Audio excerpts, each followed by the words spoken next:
नमस्कार।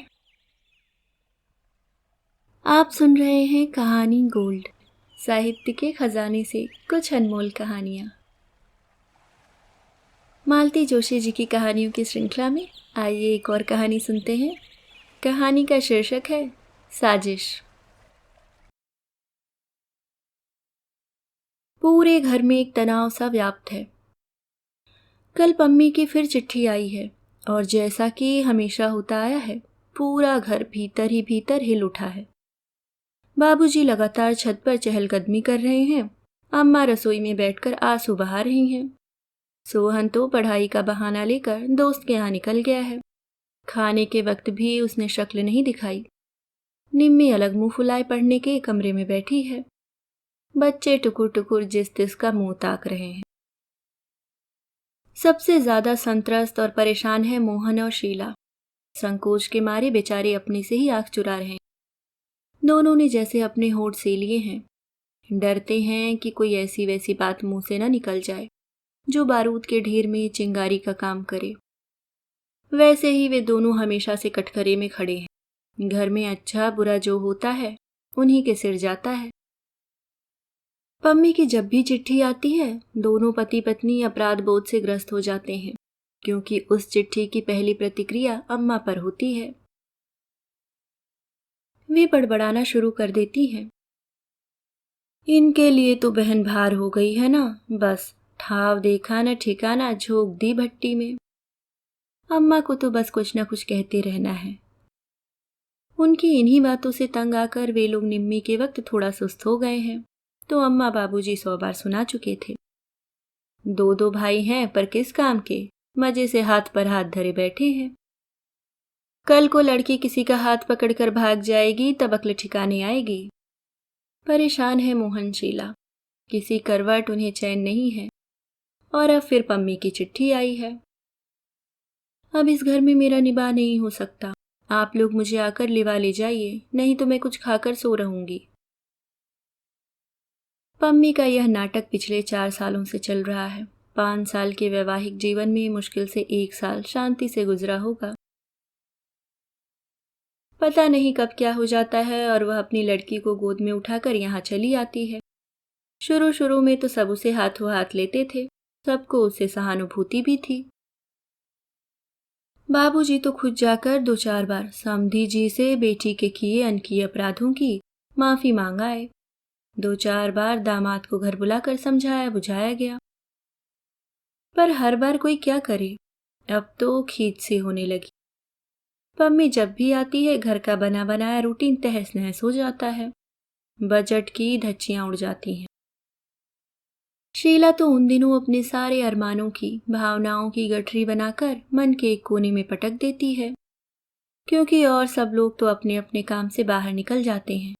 पम्मी की दर्द भरी दास्तान और अम्मा के ताने उसी के हिस्से में आते हैं। यह तो वह किसी तरह सह जाती है, पर जब उसके फूल से बच्चे उपेक्षा का शिकार होने लगते हैं तो उसका खून खौल जाता है। उनके कपड़े खिलौने यहाँ तक कि दूध में भी पम्मी की मुनमुन का हिस्सा निकालना पड़ता है। दिन भर दादा दादी की डांट पड़ती है सो अलग।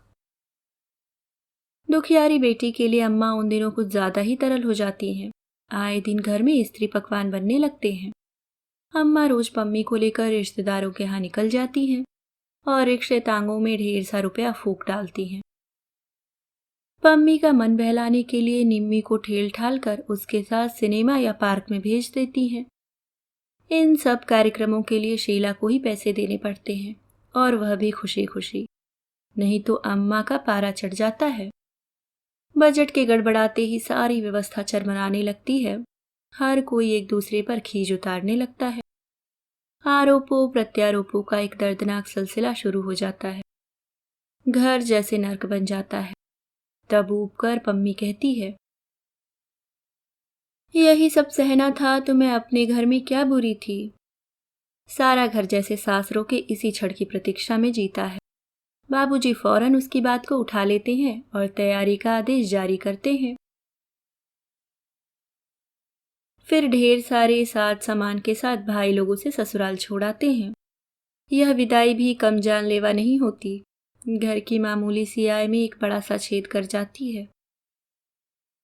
कई जरूरी खर्च जैसे अम्मा की चप्पल, बाबूजी का टॉनिक, सोहन का स्वेटर या निम्मी का सूट अगली किसी शुभ घड़ी के लिए टल जाते हैं। फिर भी सब लोग राहत की, संतोष की सांस लेते हैं। पर खर्च की यह गहरी खाई ठीक से पट भी नहीं पाती कि पम्मी का खत फिर आ जाता है। 2 दिन तक लगातार तनाव झेलने के बाद शीला से नहीं रहा गया। पति से बोली, देखो तुम तो दिन भर बाहर रहते हो, इनकी नजरें झेलनी पड़ती हैं मुझे। ऐसे देखते हैं जैसे मैं कोई हत्यारिन हूं। तो क्या करूं? उसे लिवा लाओ। इसका मतलब क्या होता है जानती हो ना? जानती हूं, पर उपाय ही क्या है? कल को कुछ हो गया तो जिंदगी भर सबके ताने उलाहने सुनने पड़ेंगे। सुबह दफ्तर जाते हुए मोहन ने सबके सामने सबको सुनाते हुए सोहन से कहा, ये 200 रुपए रखो और दोपहर की गाड़ी से निकल जाओ। कहाँ? जयपुर, पम्मी को लिवा लाओ, फिर यहाँ जैसा होगा भुगत लेंगे। अम्मा का चेहरा एकदम खिल उठा। वे बड़ी आशा से सोहन को देखती रही, पर वह पत्थर की मूर्ति की तरह निश्चल खड़ा रहा। रुपयों को उसने छुआ भी नहीं। आखिर मोहन को पूछना ही पड़ा, क्या सोच रहे हो? भैया, दीदी का आना क्या 2 महीनों के लिए टल नहीं सकता? क्यों? क्यों क्या, जानते तो हो यह मार्च का महीना है। आपको अपने टीपू मुन्नी की चिंता न सही, मेरा और निम्मी का तो ख्याल कीजिए। दोनों की परीक्षाएं सिर पर हैं। इस समय तो कोई भी मेहमान अखरता है। दीदी तो फिर आप जानते ही हैं, आते ही सारा वातावरण गंदला करके रख देती हैं। घर में पांव देने की इच्छा नहीं होती। पढ़ाई क्या खाक होगी? आप तो खुशकिस्मत है छोटे भैया, निम्मी ने सुर मिलाया। घर में पांव देने की इच्छा ना हो तो दोस्त के घर जाकर पढ़ सकते हैं। हम क्या करें? दीदी आती हैं तो कितना काम फैल जाता है। वे तो किसी काम में हाथ नहीं लगाती, बस दिन भर बैठी बिसुरती रहती हैं। अपनी बिटिया तक तो उनसे संभलती नहीं, उन्हें भी हम पर थोप देती हैं। अम्मा एकदम हतप्रभ थी। तुम दोनों को अपनी सगी बहन भी जहर लग रही है। वाह रे कलजुग। मगर शीला खुश थी। अच्छा हुआ कि अम्मा जी जान तो गईं कि पम्मी का आगमन सारे घर के लिए कितना अनचाहा अध्याय है। सबसे ज्यादा खुशी तो इस बात की थी कि जो कुछ कहा सोहन ने कहा, निम्मी ने कहा, मोहन और शीला के सिर कोई बुराई नहीं आई। उसके बाद वह प्रसंग एक तरह से समाप्त ही हो गया था। बाबूजी ने पम्मी को लिख दिया था कि बच्चों की परीक्षा के बाद वे खुद आकर उसे लिवा ले जाएंगे। इसी आशय का एक अनुरोध पत्र उन्होंने समधी जी को भी लिख दिया था। मोहन से कह दिया था कि एक आध पत्र बहनोई को भी लिख दे। हम उम्र हैं दोनों, 2 बातें वह प्यार से समझा देंगे। लेकिन इस बार पम्मी ने किसी का इंतजार नहीं किया। वे छुटकारे की सांस ठीक से ले भी न पाए थे कि वह रोती झींकती आ पहुंची। उसे देखते ही सबके चेहरे फक पड़ गए। उस दिन घर में उत्सव का सा वातावरण था। मोहन ने अपने एक परिचित को सपरिवार आमंत्रित किया था। यह निमंत्रण अनायास या अहेतुक नहीं था। निम्मी के लिए उस घर में बात चलाने की योजना थी। वे लोग इस बहाने घर को, निम्मी को देख लें, यही इच्छा थी। घर को उस दिन विशेष यत्न से संवारा गया था। निम्मी भी सजी धजी गुड़िया सी बैठी थी, इतनी चुप चुप जैसे कि मुंह में जुबान ही ना हो। और सबने भी अपनी बेहतरीन पोशाकें पहन ली थी। शीला ने जिद करके सास को भी कलफ लगी साड़ी पहना दी थी। वे मिश्री की डली बनी मेहमानों से बतिया रही थी। बाबूजी सबके बीच में चुपचाप बैठकर सामने वाली पार्टी को आंक रहे थे, परख रहे थे। शीला रसोई में व्यस्त थी। सोहन बाजार के चक्कर काट रहा था। मौका लगते ही बहन को चिकोटी काट लेता था। माहौल खुशी से सराबोर था कि पम्मी घर में भूचाल की तरह दाखिल हुई। आते ही उसने बुक्का फाड़कर रोना शुरू कर दिया।